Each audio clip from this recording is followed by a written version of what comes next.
Hi family members, good morning. Welcome to my channel. ఈరోజు వచ్చేసి మనం కోడిగుడ్డు టమాటాతో కూర ఎలా ఉండాలో చూద్దాం. దానికోసం టమాటాలు, కోడిగుడ్లు, పచ్చిమిరకాయలు, అదేవిధంగా ఒక ఉల్లిపాయ తీసుకుందాము. ఫస్ట్ టైం కనుక నా ఛానల్కి కనుక వస్తే సబ్స్క్రైబ్ చేసుకోండి, లైక్ చేసుకోండి, కామెంట్ చేసుకోండి.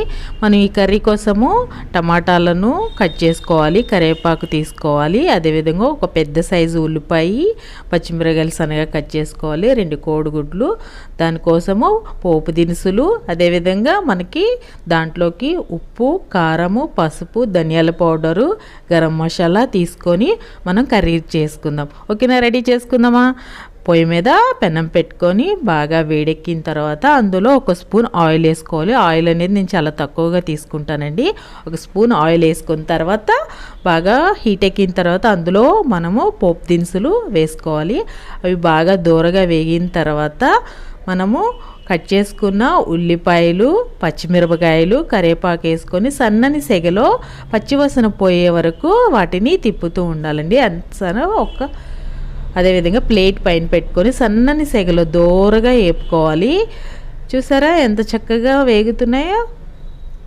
ఓకేనా, చూసారా ఎంత చక్కగా? ఇప్పుడు మనం రెడీ చేసుకున్న ఉప్పు, కారం, పసుపు, ధనియాల పౌడర్, గరం మసాలా వేసుకొని ఒకసారి తిప్పి సన్నం సెగలో మగ్గించుకోవాలి. దూరగా మనము ఇవి ఉప్పు, కారం ముందే ఎందుకు వేసానంటే టమాటాలు అనేది పులుపు కదా, వాటికి పట్టాలని వేసాను. ఇప్పుడు మనం కట్ చేసుకున్న టమాటాలను సన్నగా కట్ చేసుకోవాలండి. టమాటాలు ఎందుకంటే టమాటాలు ఈ మధ్య సరిగా రావటం లేదు కదా, అవునా కదా? నాటుకాయలు చక్కగా మనము కట్ చేసుకున్న టమాటాలు వేసుకొని ఒకసారి తిప్పుకొని సన్నని సెగలో మూత పెట్టుకొని పచ్చివాసన పోయి అందులోని వాటర్ అంతా పైకి తేలే విధంగా మనము పెట్టుకోవాలి. చక్కగా చూసారా ఎంత చక్కగా వాటర్ తేలుతుందో, ఆయిల్ కూడా బాగా తేలుతుంది. ఇంకొంచెం సేపు మనము టమాటాలు మగ్గించుకుందాము. ఆయిల్ చూసారా ఎంత చక్కగా పైకి తేలుతుందో, ఆ వాటర్ కూడా మొత్తం ఇంకిపోయేలా చూడాలి. ఎందుకంటే కోడిగుడ్లు వేస్తున్నాం కదా ఫ్రైకి, వాటర్ ఉండకూడదు, ఎందుకంటే స్మెల్ వస్తుంది. ఇప్పుడు మనం 2 గుడ్లు కాచుకున్నాను. చూసారా ఎగ్గులో 2 చందమామలు వచ్చాయి. పెద్ద టైగు గుడ్డు అనమాట. ఒకసారి తిప్పుకొని సన్నని సెగలో ఇంకొకసారి మనం మగ్గించుకోవాలి. కూర అనేది దగ్గరగా వచ్చేసిందండి. చూసారా, ఫ్రై కదా, కోడిగుడ్డు వేసిన తర్వాత ఇలా రెడీ చేసుకోవాలి. ఎమ్మిగా వేడి వేడి అన్నంలో తింటే చాలా బాగుంటుందండి.